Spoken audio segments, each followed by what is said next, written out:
I've analyzed thousands of headlines, titles, subject lines. And let me tell you, it takes a trained eye to read them as formulas. It's so easy to get lost in the sea of marketing mumbo jumbo and trying to keep up with the latest trends and fads. But that's not where the real inspiration comes from.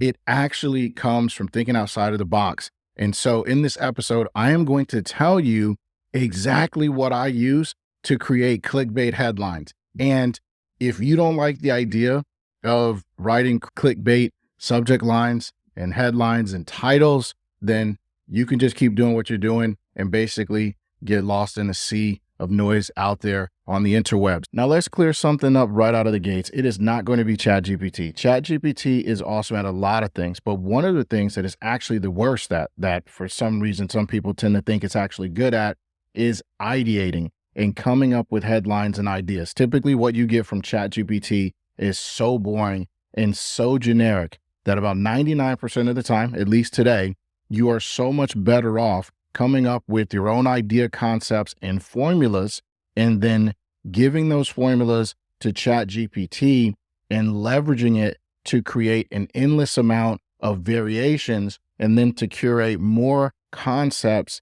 and information and stuff that you can pour into your content to give it more depth. But now that that's cleared up, let's go ahead and get into it. First and foremost, before I even try to start ideating and come up with ideas, I physically get into a creative space. So I sit down with no distractions. I set aside the appropriate amount of time so I don't feel rushed. If you follow the Eugene Schwartz 33 minutes timer, you can set a timer for 33 minutes. You could do a Pomodoro technique. I mean, whatever works for you.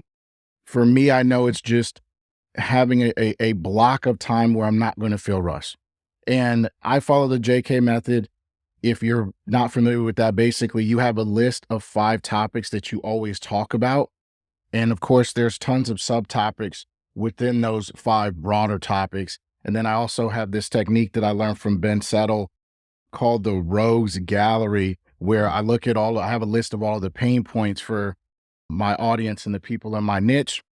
And I use those pain points as villains. So it's good to have those things handy, because you always want to be thinking about how you're going to tie these ideas back into those topics and into those villains. And so it's good to keep that top of mind. What I have found is that the worst thing that I can do is to be rushed and feel rushed when I'm trying to ideate.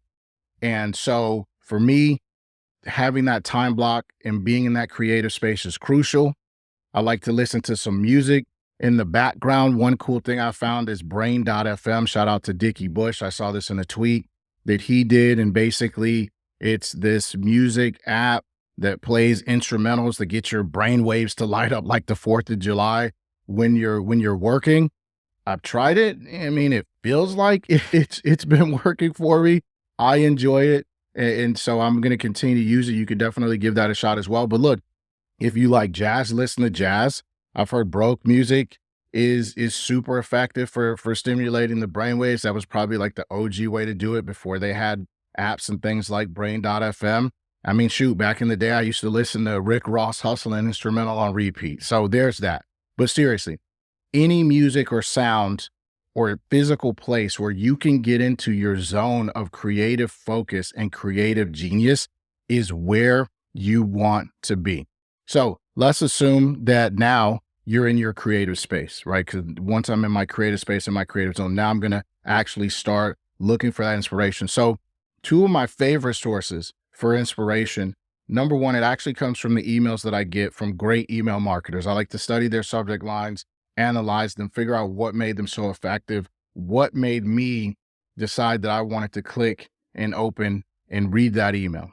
But I also like to look at non-marketing media outlets like Apple News, Vox.com, BuzzFeed, to get fresh ideas. The Apple News, like if you swipe all the way to the left on your phone and then like you see like the top red spotlighted ones, that is like one of the best places to just quickly get 4 or 5 subject line, headline, title ideas, like in a flash, with very little work to have to do. And you know that those are getting clicked on because they are in the spotlight, and they're in the spotlight because they grab enough people's attention for Apple to determine that if somebody was just to go to this and want to look at quickly like 4 or 5 things that may interest them, like this is it. So those are some of the places that I like to look at for inspiration of ideas in the wild. And I can't stress enough these outlets that are not focused on marketing, because they know how to grab and keep readers' attention.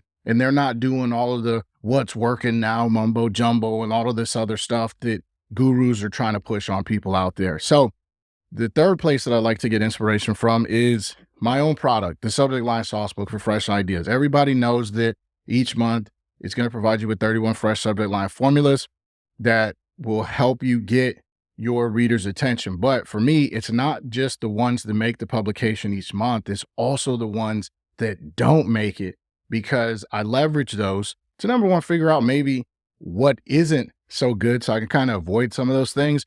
But over time, consistently looking at those formulas, it just kind of helps to train my eyes to spot patterns in the wild. And then that way I can look at a subject line, a title, a headline, and figure out what is the variable in this that I can manipulate to fit my content. So let me give you an example. I just opened up Vox.com right now, and I see 2 headlines sticking out to me. One is, what could actually kill us all?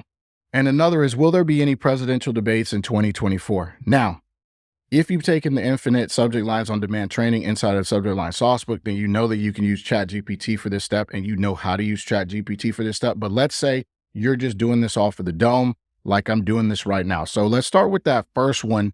What could kill us all? Now, this one's interesting because you can go positive or negative with it, but the variable is kill. So here's what I want you to do. I want you to take a couple of seconds, and I want you to think of your audience, and I want you to think of a negative outcome that they would want to avoid, and then plug that in instead.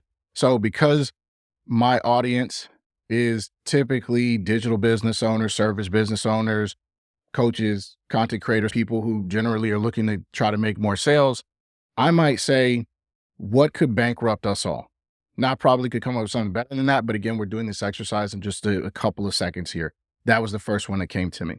Now, for the presidential debate one, again, that subject line was, will there be any presidential debates in 2024? ?